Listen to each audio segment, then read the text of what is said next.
Hello mga Mars! Good morning sa lahat! Ito yung aking nalutong puto paw.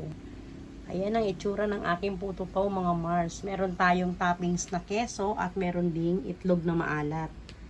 Ayan. Ito naman ay nabibili ng halagang 10 piso lang dito sa aming tindahan. At ito naman yung aking puto cheese. 5 piso naman yung isang peraso neto. Ito yung puto paw.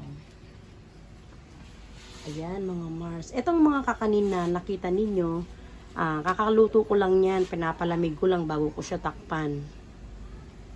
At ito naman ay pang display lang, walang order dito. Yung order ko lang doon ay isang tray lang ng munggo sapin.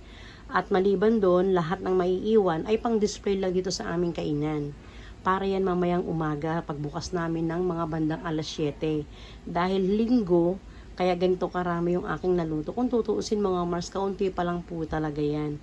Medyo inawat ako ni Mr. sa pagluluto kasi, diba, gusto niya kaming matulog na medyo maaga-aga. Maaga na nga, kasi madaling araw na, diba mga Mars?